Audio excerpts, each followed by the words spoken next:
کہ ہمیں 2 گھونٹ پانی کے پلا دو، ہمیں پانی کی پیاس لگی ہے۔ ذات ذیلقار وہ عورت، اس نے پورے قافلے کے لیے جو کہ قید ہو چکے تھے ان کے لیے، جو اونٹوں کے اوپر گھوڑوں کے اوپر سوار تھے، ان کے لیے اس عورت نے پانی بھیجا۔ پانی بھیجنے کے بعد کھجوریں بھیجی، حلوہ بھیجا، جو کچھ بھی اس دور کے اندر میسر تھا سب کچھ اس عورت نے جو ہے حضرت زینب سلام اللہ علیہا کے پاس بھیج دیا۔ اب سب نے پانی پیا۔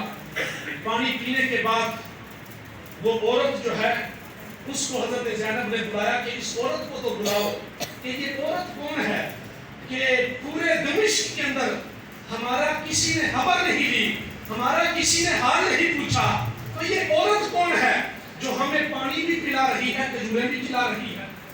اب وہ عورت چھت سے اتری، نیچے آئی، آ کر حضرت زینب کے پاس آئی۔ حضرت زینب نے پوچھا کہ تم کون ہو؟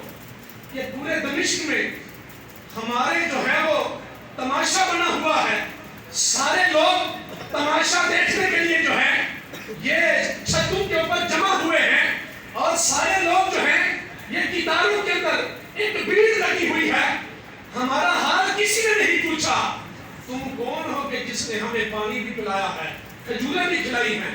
ذات ذیلقار اس عورت نے کہا کہ ایک وقت تھا میں حضرت فاطمہ کی نوکر تھی، میں جوان تھی، فاطمہ کی نوکر تھی، فاطمہ کے گھر کے اندر میں نوکری کیا کرتی تھی۔ جب فاطمہ کے گھر سے نوکری کر کے میں فارغ ہوئی، ریٹائر ہوئی، دمشق کے اندر جب آنے لگی تو حضرت فاطمہ نے فاطمہ سے کہا کہ اماں فاطمہ میرے لیے دعا کر دیں کہ میں خیر خیریت سے دمشق پہنچ جاؤں۔ انہوں نے مجھے دعا دی، دعا دینے کے ساتھ ساتھ مجھے ایک نصیحت بھی کی، کہا کہ میں تجھ سے ایک نصیحت کرتی ہوں، اور وہ یہ ہے کہ اگر قیدی تمہارے پاس کسی وقت میں آ جائیں تو ان سے جو ہے وہ نیکی کر دینا، ان سے بھلائی کر دینا۔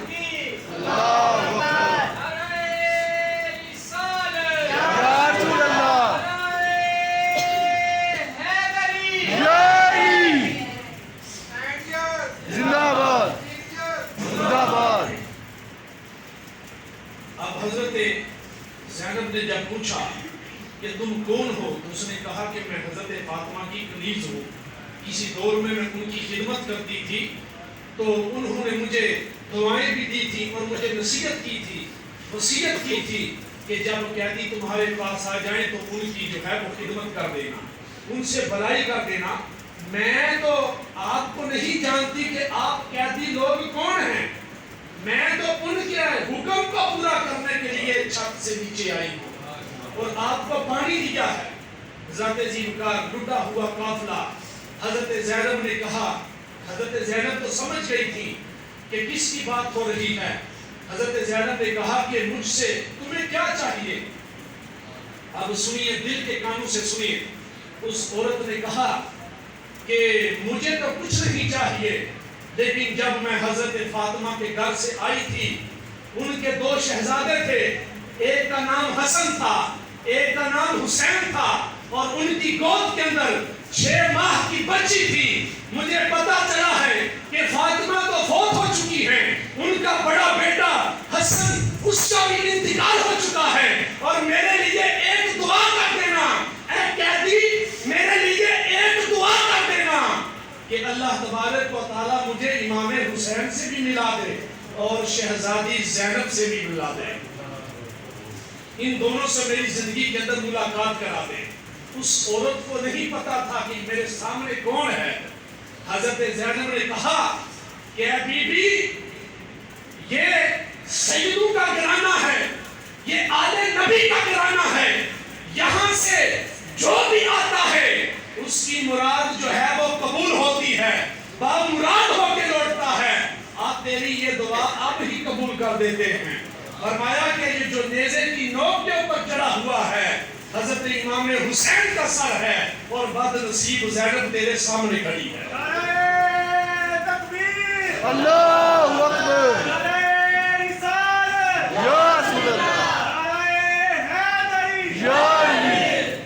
بد تنصیب زینب تیرے سامنے کھڑی ہے. حضرت زیبکار جب قافلہ دمشق کے اندر جب داخل ہوا، یزید کے دربار کے اندر داخل ہوا، یزید نے فاخرانہ لباس پہنا ہوا تھا، ہاتھ کے اندر چھڑی پکڑی ہوئی تھی.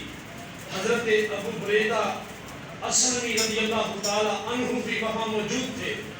آپ حضور کے جلیل القدر صحابہ کرام میں سے تھے، آپ بھی وہاں موجود تھے. یزید آگے بڑھا کیونکہ یہ سارا کام جو تھا یزید کے حکم سے ہوا تھا. بادشاہ وقت جو تھا وہ یزید تھا، یزید کے حکم سے یہ سارا کام ہوا تھا. تو اب جب دربار کے اندر سرانے شہید رکھے گئے، ہال کے اندر حضرت امام حسین کا سر رکھ کر یزید کے سامنے پیش کیا. مستورات اب خیمے کے اندر اب اس یزید کے دربار کے اوپر حاضر تھی. حضرت زیبکار یزید نے کیا کیا؟ چھڑی اٹھائی تو یزید نے حضرت امام حسین کے دانتوں کے اوپر چھڑی جو ہے وہ مارنا شروع کر دی. دانتوں کے اوپر چھڑی مارنا شروع کر دی. حضرت ابو بریدہ اسلمی رضی اللہ تعالی عنہ بھی وہاں موجود تھے. آپ نے فرمایا یزید پلید اپنی چھڑی کو ہٹا دے، تو جس چھڑی کے تو جس لبو کے اوپر چھڑی کو مار رہا ہے، میں نے اس آنکھوں سے دیکھا تھا کہ میرے مصطفیٰ ان ہونٹوں کے جو ہے وہ بوسے لیا کرتے تھے. میں نے اپنی آنکھوں سے دیکھا تھا میرے مصطفیٰ ان لبوں کو چوما کرتے تھے. حضرت زیبکار اب یزید نے سارے لوگوں کو کے اندر مشہور کرایا. اب بات جو ہے یہ پھیلنا شروع ہو گئی کہ یہ جو شہید ہو کر آئے ہیں یہ کوئی باغی نہیں ہیں، بلکہ یہ حضور کے گھر والے ہیں، یہ حضور کے اہل بیت میں سے ہیں. اب یزید نے دیکھا کہ گھیرا جو ہے وہ ہر طرف سے تنگ ہو رہا ہے.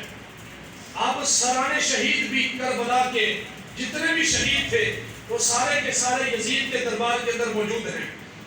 اور خواتین بھی حضرت زینب سلام اللہ علیہا، شہر بانو اور بھی بہت سی عورتیں مسعودات حضور صلی اللہ علیہ وآلہ وسلم کے باغ نبوت کی کلیاں جو ہیں یہ یزید کے دربار کے اوپر جو ہیں وہ موجود تھیں. حضرت زیبکار حضرت امام زین العابدین رضی اللہ تعالی عنہ، آپ کی عمر مبارک 14 برس تھی، 14 سال کی عمر تھی جبکہ یزید نے آپ کو قید کیا تھا. آپ نے یزید کے بڑے ہوئے دربار کے اندر کہا تھا کہ یزید ہمارے 4 مطالبے ہیں، ان کو پورا کرو. 4 مطالبے حضرت امام زین العابدین نے یزید کے سامنے رکھے.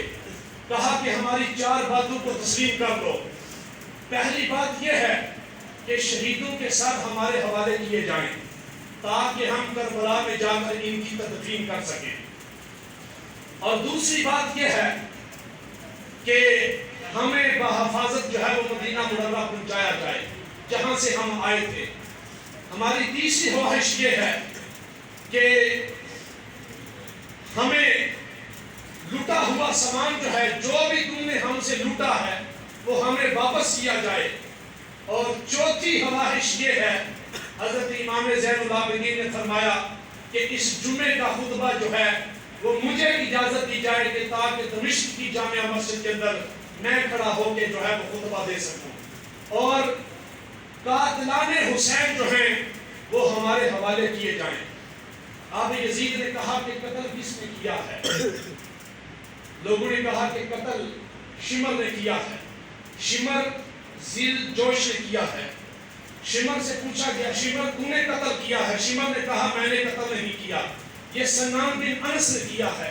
سنان بن انس سے پوچھا کہ قتل تو نے کیا ہے؟ اس نے کہا کہ نہیں، قتل ابن زیاد نے کیا ہے. ابن زیاد سے پوچھا کہ حسین کو قتل تم نے کیا ہے؟ تو ابن زیاد کہنے لگا کہ میری حسین سے کیا دشمنی تھی، میں نے حسین کو قتل کیوں کرنا تھا؟ قتل تو اس نے کیا ہے کہ جس کی حکومت کو خطرہ تھا. قتل اس نے کیا ہے جس کی حکومت کو خطرہ تھا. اب یزید نے بات کو ٹالنا چاہا. اس نے کہا امام زین العابدین یہ تو بات تمہاری ہم پوری نہیں کر سکتے. 3 تمہاری خواہشیں دوسری جو ہے وہ ہم پوری کریں گے، سران شہید تمہارے حوالے کریں گے، اور دمشق کی جامع مسجد کے اندر جو ہے وہ آپ کو خطبہ دینے کی اجازت دیتے ہیں، اور اس کے بعد ہم آپ کو بحفاظت جو ہے مدینہ منورہ جو ہے وہ پہنچ جائیں گے۔ اب حضرت امام حسین رضی اللہ تعالی عنہ کے سر انور جو ہیں وہ حضرت امام زین العابدین کے حوالے کیے گئے۔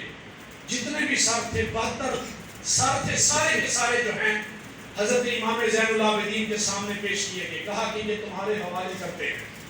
حضرت امام زین العابدین رضی اللہ تعالی عنہ نے فرمایا کہ اس جمعے کا خطبہ جو ہے مجھے اجازت دی جائے۔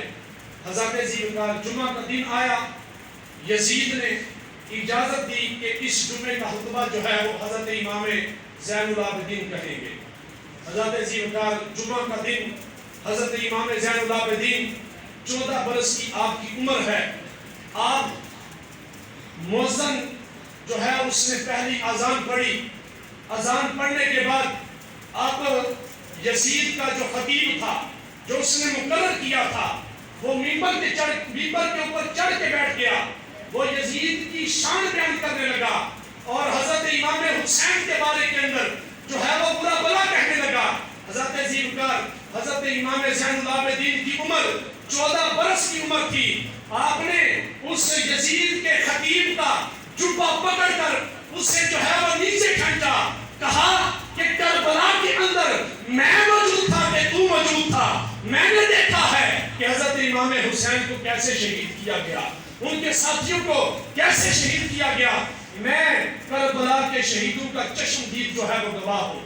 حضرت عزیز کا خطیب نیچے اترا، اب حضرت امام زین العابدین جمعے کا خطبہ دینے کے لیے دمشق کی جامع مسجد کے اندر منبر کے اوپر بیٹھ گئے۔ آپ نے حمد و ثنا کہی، حمد و ثنا کے بعد آپ نے حضور اسلام پر درود و سلام پڑھا، درود و سلام پڑھنے کے بعد مناقب اہل بیت کو بیان کیا گیا، سارا واقعہ جو حضرت امام زین العابدین نے اپنی آنکھوں سے دیکھا تھا اس کو سارے کا سارا بیان کیا۔ اب یزید کو خطرہ ہو گیا، مسجد لوگوں سے بڑھ گئی، مسجد کے اندر جتنے بھی نمازی تھے ٹھاٹھے مار کر رونے لگے۔ پہلے تو انہیں یہ نہیں پتا تھا کہ یہ شہید ہونے والے کون ہیں، یہ باغی کون ہیں۔ حضرت امام زین العابدین نے سارے پردے جو ہے وہ ہٹا دیے، کہا کہ یہ تمہارے سامنے جو یزید نے باغی پیش کیے ہیں یہ باغی نہیں ہیں، یہ تو پنجتن کے گھرانے والے ہیں، حضرت امام حسین ہیں اور اون و محمد ہیں، یہ تو حضور کے گھر والے ہیں، یہ تو اہل بیت ہیں، یہ تو وہ ہیں کہ جن کی وجہ سے تمہاری بخشش ہونے والی ہے۔ حضرت امام زین العابدین یہ خطبہ پڑھ رہے تھے، اب یزید جو ہے دیکھا کہ سارے لوگ رو رہے ہیں، اب اسے خطرہ لاحق ہو گیا کہ میرا تختہ تو الٹ جائے گا، لوگ تو مجھے ماریں گے، میرا بادشاہیت کا تختہ جو ہے وہ الٹ جائے گا۔ اب اس نے حضرت امام زین العابدین سے کہا کہ خاموش ہو جاؤ، لیکن حضرت امام زین العابدین جب بولتے ہیں خطابت تو ان کے گھر کی لونڈی ہے، جب یہ بولتے ہیں تو حکمت کے موتی بولتے ہیں۔ حضرت امام زین العابدین سے زبردستی جو ہے وہ خطبہ رکھوایا گیا، مؤذن کو کہا کہ اذان پڑھو، مؤذن نے اذان پڑھی، اللہ اکبر اللہ اکبر اللہ اکبر اللہ اکبر۔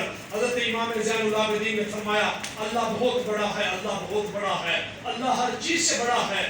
جب مؤذن نے اشہد اللہ الہ الا اللہ پڑھا تو حضرت امام زین العابدین نے کہا کہ اس کی شہادت تو ہم کربلا کے تپتے ہوئے صحرا کے اندر دے چکے ہیں، اس کی گواہی تو ہم اللہ کے ہونے کی گواہی، محمد رسول اللہ کے ہونے کی گواہی ہمارا خون کربلا کے تپتے ہوئے صحرا کے اندر دے چکا ہے۔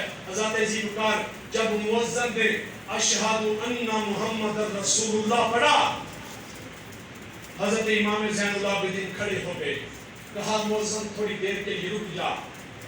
جب مؤذن نے اشہد ان محمد رسول اللہ پڑھا تو حضرت امام زین العابدین نے یزید سے کہا یزید بتا آج اذان کے اندر تیرے نانے کا نام آیا ہے یا میرے نانے کا نام آیا ہے؟ بتا نماز کے اندر، بتا اقامت کے اندر تیرے نانے کا نام آتا ہے یا میرے نانے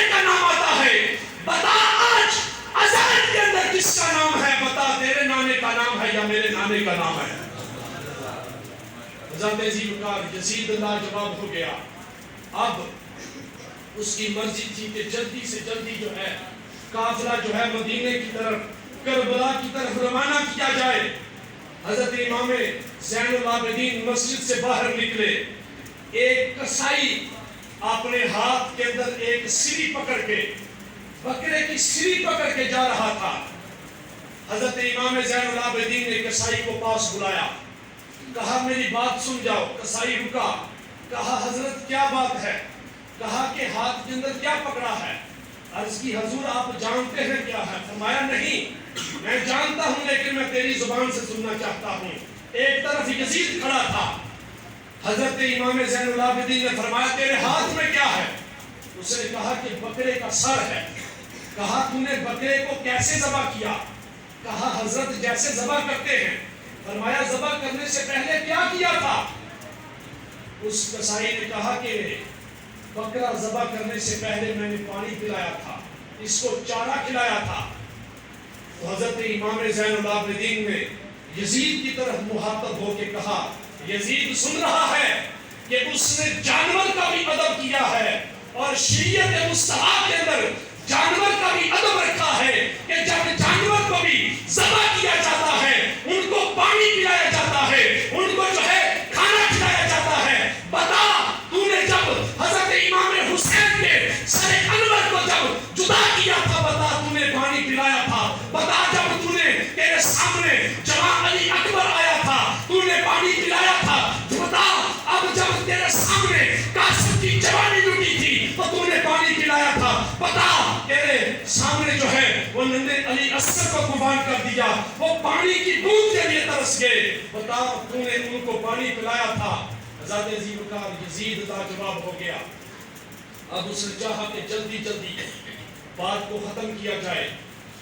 حضرت امام زین العابدین کو اب جو ہے وہ کربلا کی طرف روانہ کیا گیا. کربلا کے بعد شہیدوں کے سر کی تدفین, جہاں جہاں شہیدوں کے جسم پڑے تھے وہاں جو ہے وہ شہیدوں کی تدفین کرائی گئی. تدفین کرنے کے بعد قافلہ جو ہے وہ مدینے کے اندر داخل ہوا. مدینے کے اندر جب قافلہ داخل ہوا تو حضرت امام زین العابدین نے فرمایا کہ جلدی جلدی اعلان کرو, ہمارے اندر تو سکت نہیں ہے, ہم کیسے یہ اعلان کر سکتے ہیں کہ سیدوں کا قافلہ جو ہے وہ لٹا ہوا قافلہ مدینے کے اندر آیا ہے. حضرت ذیلقار اعلان ہو گیا کہ یزید نے اور اعلان ہو گیا کہ یزید نے حضرت امام حسین اور ساتھیوں کو شہید کر دیا ہے. اب تمام صحابہ کرام جتنے بھی مدینے کے اندر موجود تھے سب کے سب نے اعلان کر دیا کہ ہم یزید کی بیعت کو توڑتے ہیں. سب نے یزید کی بیعت کو توڑ دیا. جب یہ بات یزید تک پہنچی کہ مدینہ والوں نے میری بیعت کو توڑ دیا ہے, حضرت ذیلقار اس نے اپنے جو ہے وہ سپاہی, ایک روایت کے اندر آتا ہے کہ 12,000 سپاہی, ایک روایت کے اندر آتا ہے کہ 22,000 سپاہی اس نے مدینے کے اندر بھیجے. مسلم بن عقبہ کی قیادت کے اندر کہا کہ 3 دن جو ہے وہ مدینہ تمہارے اوپر حلال ہے, تم جو چاہو کرو, تم سے کوئی بھی نہیں پوچھا جائے گا. حضرت ذیلقار 22,000 کا لشکر مدینے کے اندر گھس گیا. وہ شہر مدینہ کہ جہاں ہر وقت جو ہے اللہ کی رحمت کی برسات ہوتی ہے, جہاں جو 70,000 فرشتے دن کو بھی آتے ہیں, 70,000 فرشتے رات کو بھی آتے ہیں, اور جو فرشتہ ایک بار آتا ہے دوبارہ اس کو وقت ہی نہیں ملتا, دوبارہ اس کا ٹائم ہی نہیں آتا, دوبارہ اس کو اجازت ہی نہیں ملتی. جنہوں دیکھ کے ٹھردیاں اکھیاں نے, جنہوں دیکھ کے ٹھردا سینہ ہے, ربا تیری ساری کائنات وچ ایک ہی تے شہر مدینہ ہے. اب اس کا قافلہ جو ہے مسلم بن عقبہ کی قیادت کے اندر مدینہ کے اندر داخل ہوتا ہے. وہاں روایات کے اندر آتا ہے کہ 700 صحابہ کرام کو بھی اس یزید کے لشکر نے شہید کر دیا. ہم نے تو یہی سنا ہے کہ 72 افراد کربلا کے تپتے ہوئے صحرا میں شہید ہو گئے. نہیں, یزید کا ظلم و ستم تو اب شروع ہونے لگا ہے. 10,000 تابعین کو مدینے کی سرزمین میں اس لائن نے شہید کرا دیا. 700 صحابہ اکرام کو شہید کرا دیا. حضرت ابو سعید خدری رضی اللہ تعالی عنہ حضور کے جلیل القدر صحابی تھے. کہا کہ تیرا نام کیا ہے؟ آپ نے فرمایا کہ میرا نام سعید خدری ہے. تو یزیدی لشکر کے سپاہیوں نے کہا یہ نام تو سنا ہوا ہے. حضرت سعید خدری کی داڑھی سے پکڑا, کہا بوڑھے بتا تیرے پاس کیا ہے؟ جو کچھ بھی ہے نکال کے ہمارے سامنے رکھ دے. ان کے پاس کیا ہو سکتا تھا؟ ان کے پاس اللہ تھا یا اللہ کا رسول تھا. حضور کے صحابہ کے پاس کچھ بھی نہیں تھا, اللہ تھا یا اس کا رسول تھا. حضرت ابو سعید خدری کے گھر کے اندر سپاہی داخل ہو گئے, دیکھا کچھ بھی نہیں ملا. ایک کونے کے اندر ایک گھونسلہ تھا جس کے اندر 2 کبوتر تھے, انہوں نے کبوتر بھی چھین لیے. حضرت عظیم صحابہ اکرام کو شہید کیا گیا, 10,000 تابعین کو شہید کیا گیا. ایک گھر کے اندر یزیدی سپاہی داخل ہوئے, اس گھر کے اندر ابھی بچہ پیدا ہوا تھا. دائی نے بچے کو پکڑ کے ماں کی گود میں بٹھایا تھا. بچہ ماں کا پہلا دودھ پی رہا تھا کہ یزید کے سپاہی اندر داخل ہوئے. کہا عورت اگر اپنے بچے کی جان چاہتی ہے تیرے پاس جو کچھ بھی ہے نکال کر میرے حوالے کر دے, ہمارے حوالے کر دے.